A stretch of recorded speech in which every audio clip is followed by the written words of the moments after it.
Hello, everyone. Welcome to the Sicarah Show, and I have the one and only Marie Dunn with me today, and I'm very excited. We have a lot to get into. Sweet girl. Thank you for being on here today. It's such a pleasure to be here always to have Thank you. conversations with you. You're amazing. Thank you, and so are you. Like literally, you inspire me in every way. And as we spoke a little bit off camera, when it comes to your fitness, your journey, your mental growth, what would you tell people that want to get into pursuing marathons? Wow. That's such a loaded one. But I think it's about understanding the sacrifices that you're going to have to make. It's a mental change with your, just like how you see yourself altogether. And you got to be willing to put in the work. It is not easy. It takes a lot of practice, but you can. If you decide, you just got to commit and you're good to go. So, was there something that triggered your mind to go, "Hey, I want to be a person who said I ran a marathon"? Was there anything that happened? So I think I've always been intrigued, like just like watching TV and just like seeing people running for hours, and I'm like, is the human body capable of doing that? Right? So I would say it's out of curiosity, and I've always liked to challenge myself, right? And so I was talking to my friend, and he said, "Hey, guess what? In 2023, I was talking to my friend. He's like, I signed up for the New York City Marathon," and I'm like, "Okay, what do I need to do?" And that was it. Wow. And he gave me the information, and I completed the application. And we also talked about, because whenever you do the application for a New York City Marathon, it's basically a lottery. So it's a hit or miss. And so we discussed right there and then, if we didn't get in through the lottery, how are we going to run the New York City Marathon? Because we were adamant we were going to do it. Oh, wow. So I think that's the power of friendships and who you know, because they say, you need to value who you keep yourself around. Absolutely. And that's so powerful. Like for me, I'm inspired by the fact that you're an author. And I feel like he inspired you by him telling you what his journey is and his next thing. And I think that's like so powerful that you actually said that. Because I listen to like a lot of podcasts and stuff like that. I like to listen to Denzel Washington. There's the David Goggins. We'll get into David Goggins. And Denzel, he was literally talking about your circle. And he's like, if you want to live a mediocre life, then you're going to surround yourself with people who are like always patting you on the back and be like, yeah, you got this. And if you are the ideal person in that group, then something is sort of wrong with that, right? So you got to place yourself strategically with people who challenge you.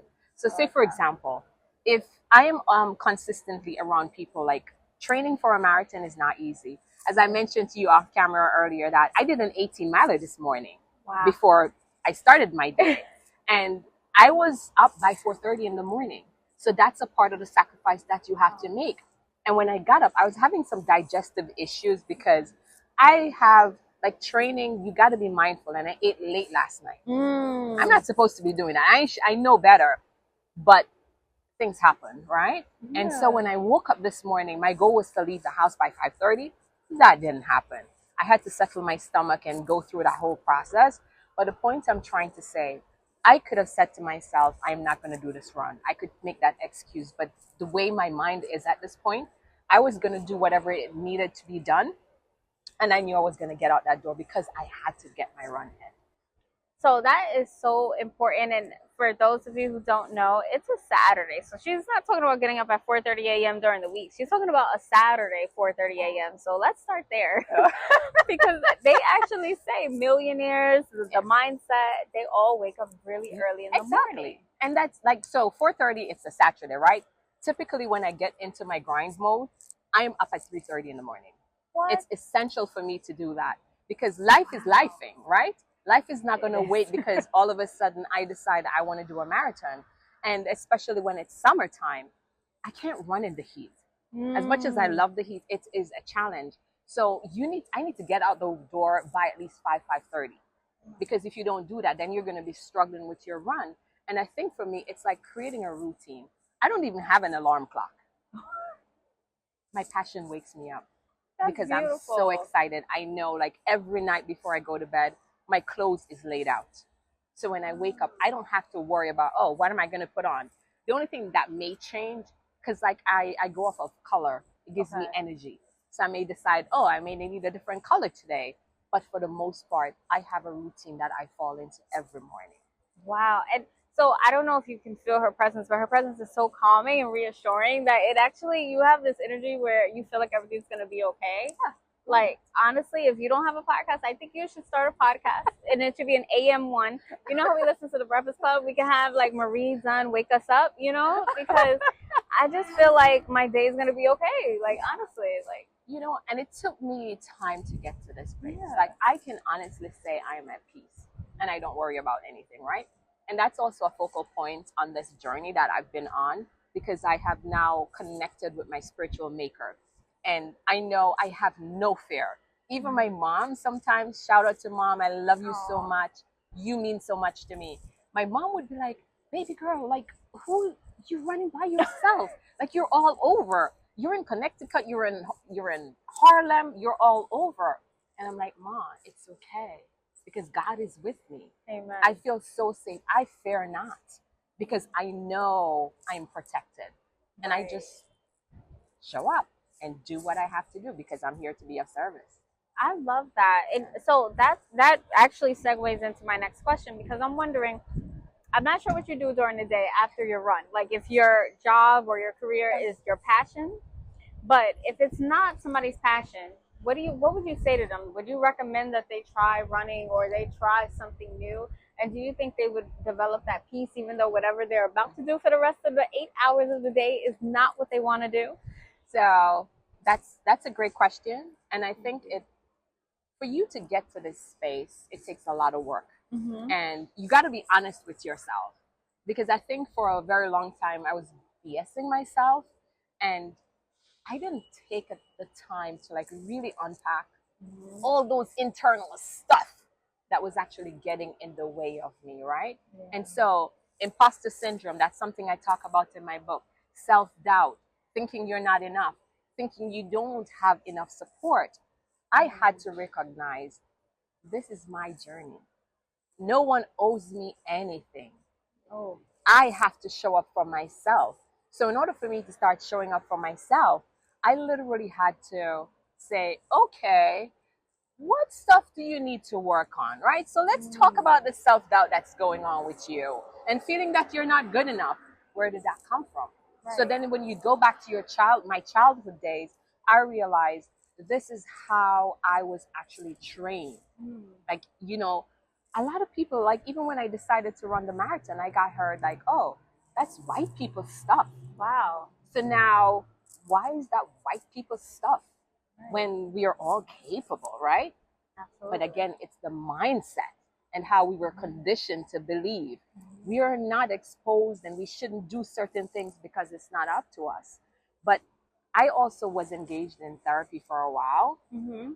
And through you know, that clinical support and that non-judgmental space, I was able to discover a lot of things about me that was causing a barrier for me to get where I needed to get to.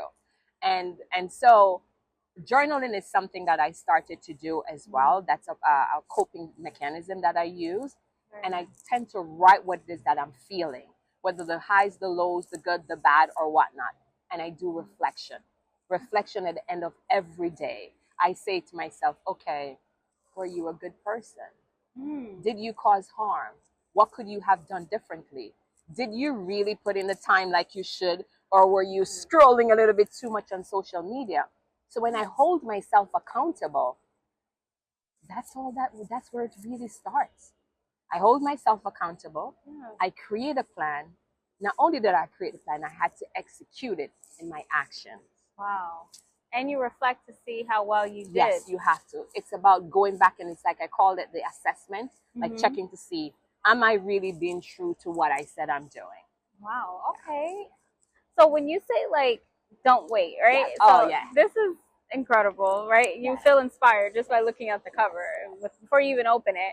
Now, don't wait. Was that really inspired by the idea of like, hey, I'm gonna run a marathon. Like, let's do it. Like, Oh, I'm not absolutely. gonna wait. Like, that was it. Absolutely.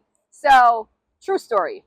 In October 19, 2023, after I got home from a long run, and I was literally taking a shower, and something came and said to me, you got to write a book. I love that. And I got the title of the book. It's Honoring the Journey, How I Got Started and Kept Going. And I was obedient to that voice. I got out of the shower, dried myself off, I wrote it down. And I was like, okay, I got to write a book. All right, let's see how this is going to go. And so Toya J, my alter ego, she kept showing up and she's like, how are you going to write a book? Like, you do romantic and erotic poetry. Like, what are you talking about? I was like, Toya J, not in the mood for you right now. That's my alter ego, everyone. We'll get into her later.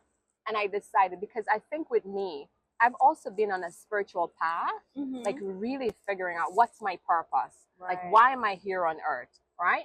And so with me doing all of that, it's also the revelation I needed to realize this is what I needed to do. And, you know, God has shown up for me in so many ways, and I have decided that I have to be obedient. And so I got laid off of my job after working for 14 years. Wow. Yes, last year. Last year, I was just told, that's it. You have to find yourself a new position. We give you 30 days. But it was the best thing that could have ever happened to me. No way. Okay. Because now I had the time to go back to this book. Right. Because I started that from 2023, wrote it down, started adding thoughts in. I was writing, but life was happening. And I was really distracted and focused on everything else around me. Absolutely. So when I got laid off from work, I was like, yes! I don't know who's happy to be laid off from work, but I was. And then my brothers always told me to read this book, Rich Dad, Poor Dad. Yes. Never had the time. And after reading it, basically what he said, when you're writing, like, the title of your book is so profound because you want a hook. It should be a hook where people can catch onto it. And then I reflected on my life and I'm like, what's always getting in my way? I'm always putting things off. I was the biggest procrastinator, always putting things off. And then when I also thought about my near-death experience, which is in the book as well, and I said to myself, on that day when I left my house, I had every plans to go back home. I had no idea I would end up in the hospital. Right. Had no idea that weeks later I'd be on life support machine. Had no idea that my parents would be told, go home and make funeral arrangements. And so, bingo, don't wait, came up. And I'm like, that is perfect. Because we're always finding excuses. We're always putting things off, whether we don't have enough money, we don't have the support, we have a 9-to-5, and we find all of the excuses. And I'm like, enough with the excuses. I'm going to do whatever it is I want to do. Don't wait is the title, and I stuck with it. I absolutely love that. And I think that is the inspiration that everybody needs. Honestly, like, we're all waiting. Yes. We're all waiting. What are we waiting for? Yeah, we're waiting for the perfect time, which doesn't even exist. It's an illusion. It doesn't exist. Right. We've been brainwashed, right? And so if you decide that Monday, I'm going skydiving on Monday, right? That's my 8th jump. Yeah, I'm going skydiving. That's my 8th jump, right? Again, like I said, I'm always challenging myself, and I have a curious mind. Wow. And I guess this comes from me being like, you know, like a creative person. Like you're always trying to figure out what's next. And that's how I live my life. I feel I am unstoppable and nothing can get in my way, only me. That is, okay, so now I got a question. Okay. Now, I'm scared to skydive. I said, I'm skydiving. If I ever feel like coming to the end of the world, I'm probably going to do that around that time, if I'm going to do it. Honestly, I'm so scared. Because my whole thing is, like, if I go, you know, am I going to think to pull the, you're supposed to pull. You don't have to worry about that. Right? You don't worry about that. I think, again, automatically you have these assumptions about what it is, right? Without having any knowledge, right? So fear, it's just an illusion as well. So you already count yourself out by just doing that. Right. Your thoughts. Why not do some research to say, okay, what's in this? Right. So with skydiving, you have an instructor. Okay. That you're attached to. And he does everything. Secret, you don't even have to get out of the plane because they're going to push you out of the plane if you refuse to go. You don't have to do it. And I think that's what people don't understand. It is not as it cracked up to be. Yes, it is scary. If I sit here and tell you it's not scary, I feel for me, when the plane reaches the altitude and they open that door, that's when you feel it. That's when I'm like, oh my God, Right. what am I doing with myself? But like once I get out, it's forget, and I don't get scared anymore. I'm literally having fun and I'm present. Do you think the near-death experience led you to want to try things that are more adventurous? I think that's always been there, but I also think I'm a special woman. And yes, you're absolutely right. I think once you've had that near-death experience, you're never the same person again, because that allows you to realize life is so profound. Yeah. Like, what are we sitting around and waiting for? Wow. Why not do something if you're thinking about it, right? And again, like I said to you just now, it's about doing the research, because even doubling back to the marathon, when I decided, all I was thinking about is getting to the finish line, because it was so glorified. And I thought it was a beautiful thing to have a medal to say, I ran 26 miles and I did it. Right. But it was beyond that, because I think in the training, I discovered who I really was. Because like, I don't run with folks. Like, I am a solo train. I do everything by myself. Again, because it goes into my schedule. Because when I decided to do that, I had a whole 9 to 5. I had a part-time job. Right. I had a foundation that I started for my dad. And you have to build in the training. Wow, that's a lot. So that explains why I started my day at 3:30. So I could be able to get to all of that. Because my work started 9 o'clock. Wow. And that's powerful, because a lot of people would make excuses. They would say, hey, I have a 9 to 5. No, how am I going to train? How am I going to do that? You have the weekends, you have the early mornings, and you have the late night. I'm a morning person, so I can't do the evening. it's if I had to, I will. Right. But I prefer the mornings. The mornings for me, that's the peace, the serenity that comes, because the world is asleep. True. That is true. Right? The world is asleep. So when I'm up, like I had to shout out to my dear forever friend, C, you know who you are. C would wake up when it's dark. Because when you're thinking about the winter times and the fall, the weather is different. Yeah. But I had to get out to go do my training, to get back home, to get ready to work. And so he would leave his house, meet me at my house for 5 a.m. in the morning when it's dark. And he would guide me with the light from his car. And then once the light was out and he realized I was safe, then he would just go about his business. And I would continue my run. That goes back to your circle of friends. Because exactly. You got to have people who are willing to do what it is that, I mean, they think I'm a little nuts, but that's besides the point. They believe in me. Right. And it doesn't matter how my ideas are a little bit like over the top. That's okay. They're going to show up for me. And I think that's what's so profound. Yeah. You got to be careful who you have in your circle. I like to say, if folks are not adding log to your fire, they don't need to be in your circle. Because you need people to be your cheerleaders. For me, I don't need anybody. Because I am my cheerleader. I am my trainer, right? I am my motivator. And let's talk about motivation. Right. Some mornings, I don't want to get out of my bed. Right. Especially, I'm an island girl. When it's cold, I don't want to do it. But again, it's like self-discipline. And I think I want folks to understand self-discipline. When motivation decides, because motivation for me is a mood. It's a feeling. Yes. And I can't go off of my feeling. I know I got to get this done because I made a commitment to myself. Right. So how am I going to disappoint myself? And I think that's something I want to underscore.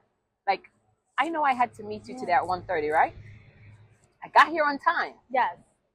But I guarantee if I had to do something for myself, of some folks, they'd make excuses. But I show up for you. We show up for work, right? Yes. Yes. We clock in at 8 o'clock. They said we're supposed to clock in at 8 o'clock. Why can't we invest in ourselves? That's so true. And I think it's the way we think about life. If we change that and start showing up for ourselves intentionally, it makes a lot of difference.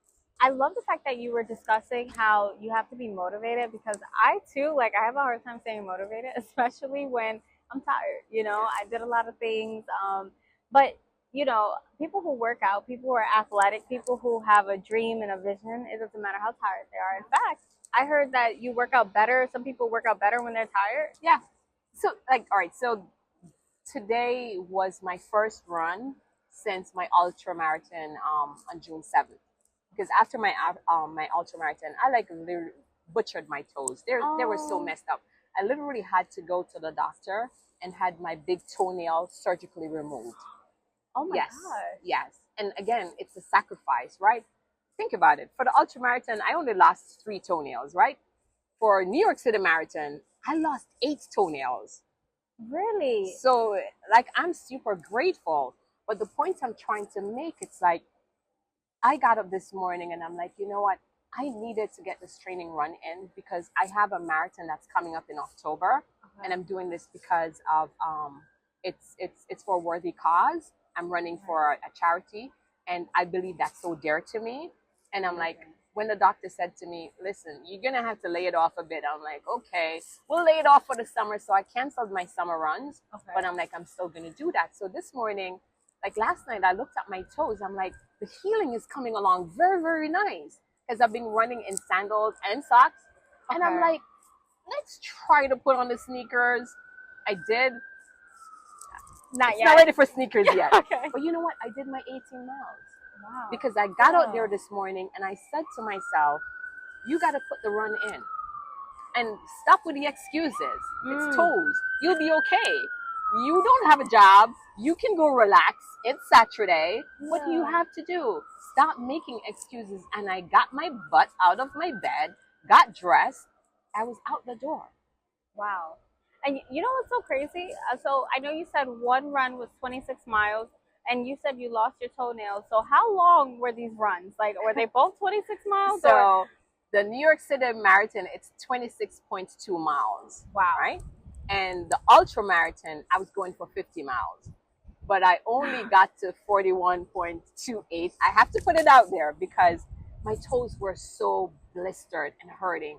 The weather was horrible. It was really hot one moment, then it was pouring, torrential rain. And I had walked with 3 different change of sneakers because running an ultra marathon is so different from running a marathon. Right. You can stop, you could change your clothes. So I changed my sneakers, but they all kept getting wet because the rain kept coming down. So the added moisture and everything. And then think about it. I started running at 8 in the morning. Right. And when I clocked out, it was at 6:30. p.m. 6:30 Yeah, 6:30 p.m. Yeah, 8 a.m. to 6:30 p.m. Oh my! And when I went to medical, and they're like, you gotta stop. It's not recommended because at mile 30, I had stopped and I taped up my toes because I'm like, the blisters were so bad. So I'm like, let me give it a little cushion at mile 30, and I taped up my toes. And I kept running. I kept going, and then it's like it was so bad. Wow. I literally had to stop, but it's the power of the mind. Because if I had some dry sneakers or anything dry, I would have kept going after they patched me up. Because I feel like out of suffering, that's how I discover who I am and my strength. Wow. Right? Because pain is actually my motivation. And pain disciplines me. Because like when you think about it, what's going to happen? It'll stop. Like, it will stop, right? The race ended at 8, so I had to stop anyway, right? So I could go home and fix myself after. Wow. But it's about achieving what it is that you want. It's sacrifices, but you gotta want it that bad. I'm not gonna lie to you. You know what stood out to me? The pain is going to stop. I promise you, I've never thought about it like that. It's gonna stop. Nothing lasts forever. It doesn't. It is gonna stop. Wow. And it's about preparing yourself. Because even when I went to for the ultra marathon, so it was in Rockland County, and the reception was poor. Okay. So my playlist and everything, I got there, I had no reception really. Oh. So I ran 41.28 miles in silence.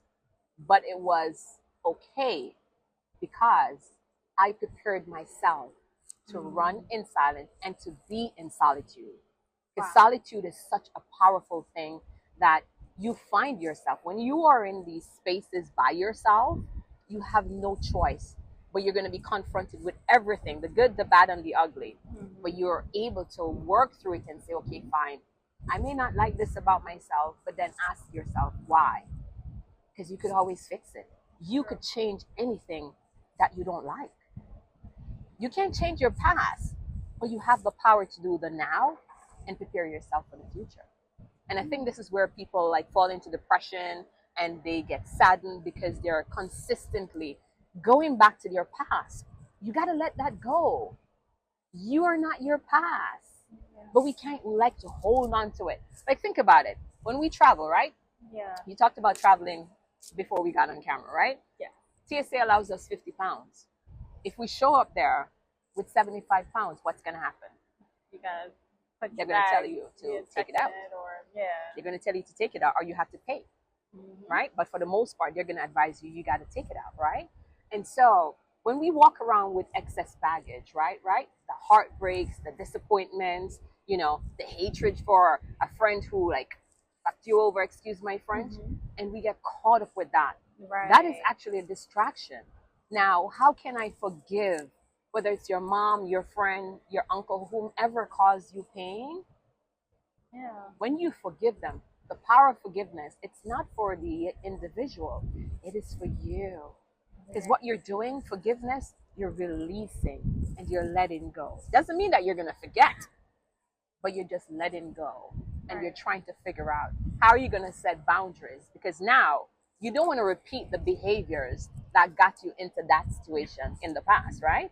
Exactly. And I think that's what people got to get to that space where we're learning to forgive and understanding we're here for a purpose and we're here to be of service. We need to be kind first to ourselves. When we practice the art of kindness to self and gratitude, it allows you to show up and to be a better person. That is